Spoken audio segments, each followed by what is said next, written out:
Friday, and I am back with episode 13 of Film News You Can Use. Did you miss me? I missed you too. Now, today in Film News, we have a pretty exciting show, starting with a crazy bitch on an island that has an axe to grind. Let's get into it. Now, I would be remiss if I didn't start off the real today by saying that the women have had it. And it's on full display in this film. I saw this trailer and I was like, this is it. This is how I feel inside right now. Somebody's not going to make it out of this alive. And I'm absolutely here for it. So let's get into it. Now, today in the real world, we are talking about the Rachel McAdams, Sam Raimi team up, Send Help.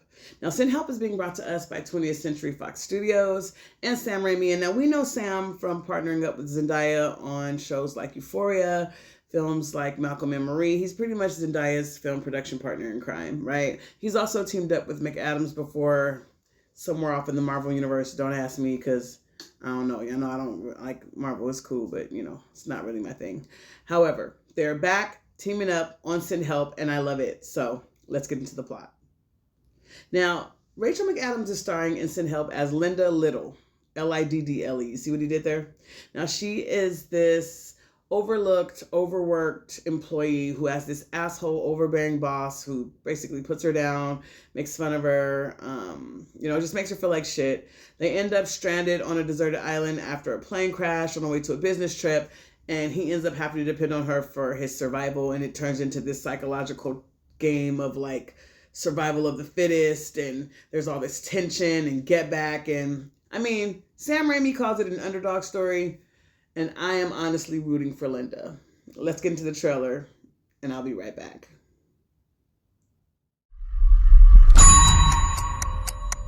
I'm going to be frank with you. You are smart. I know that you are great with numbers, but I just don't think you got it. As an executive, I see no value in you. Does that make sense? I'm sorry, what? You know we have the Bangkok merger coming up. Prove me wrong. Oh, Linda, before you go, I forgot to mention I've received a few complaints about you. Complaints? Noxious odors. Oh, God.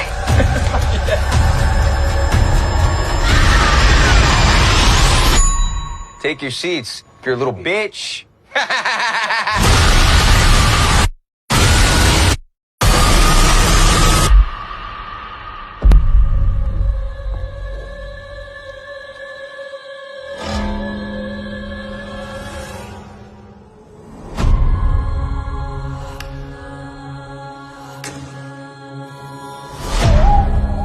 The coast joined the land of the living. How long? You been out? Day and a half? Have you tried making a distress signal? Or a bigger fire? I was busy trying to keep us alive. But getting us out of here, that should be your focus, not being Susie Homemaker over here. What did you just say to me? Let's not forget, I'm your boss. You work for me. We're not in the office anymore, Bradley. With an asshole boss. Just like I was. Although I'm betting I am a much nicer boss than you ever would have been. Except for maybe this part.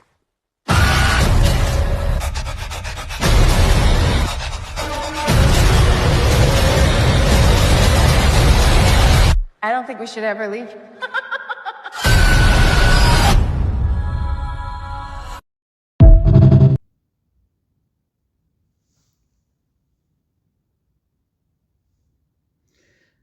Bad guys finish last. I'm definitely going to be checking out Send Help when it hits theaters January 30th of 2026. Let me know in the comments what you thought about that and if you're going to go check it out as well. That's all for real. Let's get into this week's Stream Queen. Well, this week for Stream Queen, I moseyed on over to BET Plus and got a 7-day free trial to check out their new film, War Dog. Sunshine and mostly sunny skies today. No! Y'all see that? The United States is under attack. New York, Washington, D.C., and Chicago. We gotta get the fellas together. Now it's time to fight for something real. Because if we don't stand together, none of us stands a chance.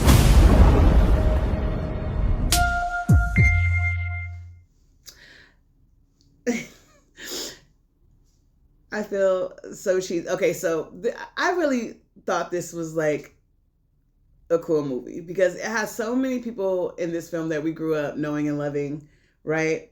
But let's get into the plot. So first of all, the film takes place in Compton. I'm sitting in Compton right now as I'm talking to you on this internet. And I love how the film takes place in Compton, but it was shot in Leimert Park. I mean, the directors and producers, I thought y'all did y'all big one on that, but you know, you can't fool the community, but that's okay. And I think they did like one exterior shot of a Compton building that's like somewhere near the courthouse that I recognized. The rest of those streets were definitely giving Leimert Park, Crenshaw area, but it's okay. It's still LA, right? But it takes place in Compton, and it's about this community under siege from like some terrorist organization that first I thought it was aliens, and then after further review, it was like these are human beings. But there was a lot going on. I mean, I had an issue with the pacing of the movie. I gotta be honest, you know, because it's kind of like we were introduced to a couple of key characters, and then it went straight into chaos. Now, I love a movie that doesn't have a slow burn buildup, but this kind of went a little too fast. It was like, wait, whoa. We just was like, you know, meeting everybody, and then people were just getting shot in the streets. Anyway, the neighborhood comes together to fight this force, and I think what's special about this movie is the neighborhood, like the people.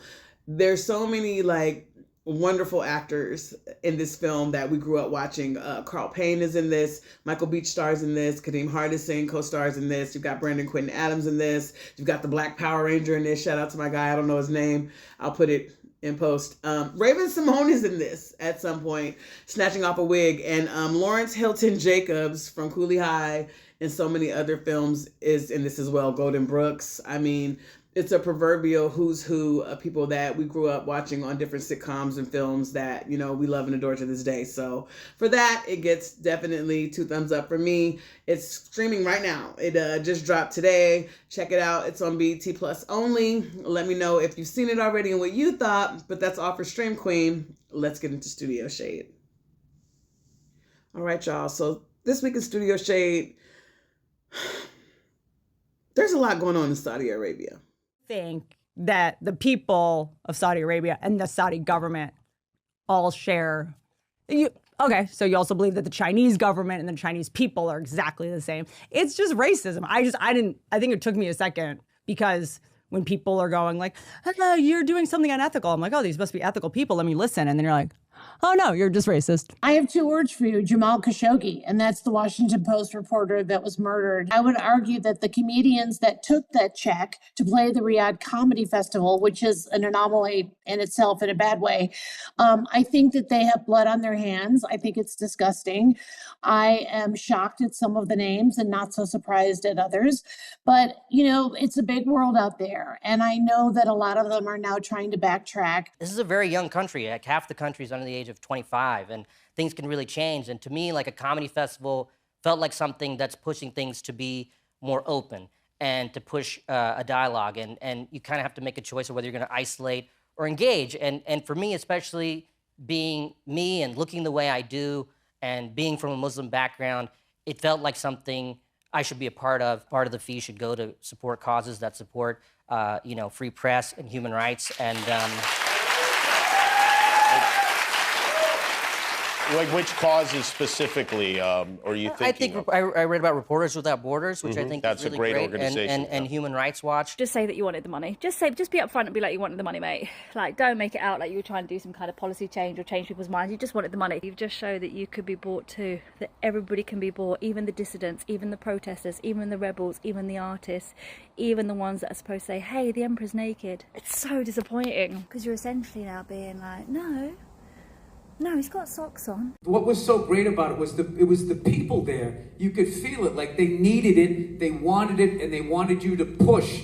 And that's what the comics did. And your job was to just, okay, we've gotten them to here, now you can move them to there. And it's like, as much as people don't like what's going on over there, it's like they're not going to progress with isolation. So if you go over there and you just sort of like move them a little bit towards us, I don't know, I feel like we're moving towards them in a lot of ways over here,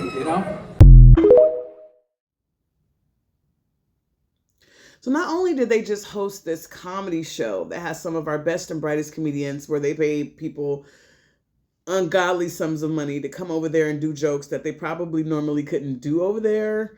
There was a little bit of backlash. Saudi Arabia is kind of like under a very strict dictatorship right now where you can get killed from anything, from being a drug addict, to being gay. To saying something you shouldn't say, like literal, like public executions. But they just had this crazy comedy show with Kevin Hart and Bill Burr and David Chappelle. And a lot of top-notch comedian. Whitney Cummings went over there. And that was already like a thing. I'm glad the Riyadh Comedy Festival is finally getting some mainstream attention because it is so crazy. A group of very well-known comedians doing a comedy festival for the government of Saudi Arabia. And looking at this lineup, I guess I'm disappointed in 2 of them, maybe 3. The rest of them, this is pretty much on brand. Bill seems better than this. Hannibal maybe, Zarna. That's it. Nobody saw the poster and was like, wow, a rare miss for Louis C.K. But there are 2 things about the festival I think everybody is missing, and the first is about the money. Yes, I'm glad Kevin Hart is finally getting a decent paycheck, but every sane person knows there's an amount of money someone could offer you that is actually too much. Like, it's so much money, it's really scary. Like, if you find $20 on the street, great day. But if you find a paper bag with $20,000 in it under a park bench, don't touch that bag. You didn't see shit. If you take that money, you're gonna die. I don't care what job you do, if somebody offers you 10 times your normal rate to do that job for them, their business is crime. And number 2, the danger here is not a joke. Comics have been rationalizing this away like, yeah, they unalived a journalist 2 months ago for his tweets, and they did 9/11, but I'm not a journalist or a Twin Tower. But in 2018, the most popular comedian in Saudi Arabia was disappeared because his wife drove a car. And he's back, but she's still missing. Even if your empathy was broken, you should be worried for yourself. I'm so happy when artists get paid, like, get that bag, you guys, but sometimes you have to see that the bag is attached by a string to a large cardboard box placed precariously over your head, like a Looney Tunes trap, and in that case, don't touch that bag! Now they are banking a new $1 billion studio called Arena SNK Studios that is being headed up by Eric Feig. So let's get into these details because Saudi Arabia making some interesting moves. Let's get into it. Okay, now this is wild. Saudi Arabia is bankrolling a new $1 billion studio called Arena SNK Studios that's going to be headed up by Eric Feig. Now, we know Eric Feig from La La Land and Divergent. Investors have basically sunk up $1 billion into this, and the goal is basically to turn video game IPs like Metal Slug and King of Fighters into major film and TV universes. Now, the board's pretty stacked with some pretty major heavyweights with execs from Disney, Epic Games, and Andreessen Horowitz. So it's real Hollywood muscle. And now Saudi Arabia's been making big moves in entertainment. They just did that huge comedy show with Kevin Hart, Dave Chappelle, Whitney Cummings, Aziz Ansari, Bill Burr, that they got a lot of backlash for over here. And now they are sinking their teeth into this studio that is going to be here on American soil. I don't know. The question is, can creative freedom really coexist with billion-dollar oversight? I guess we're going to find out. Now, this week in the Red Carpet Rundown, we've got the first red carpet ever where there were absolutely no misses. And now when I start to rattle off this list of names, you're going to say, of course not. Let's get into it. We got Glenn Close, Sarah Paulson, my favorite outfit, by the way. Maybe my first or second favorite. I don't know. Tiana Taylor. I told you guys, we're in the year of Tiana Taylor. Tiana Taylor, Kim Kardashian, Naomi Watts, and Niecy Nash. They are all starring and co-starring in a new show called All's Fair. I think that this show is going to Hulu.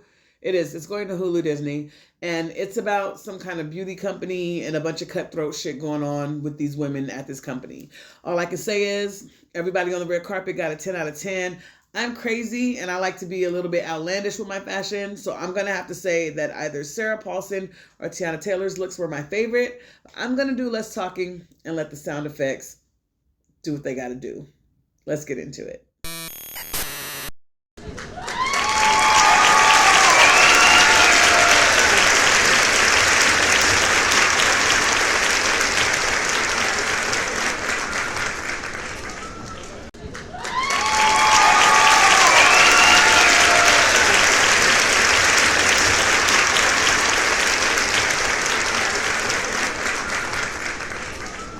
What did I tell you?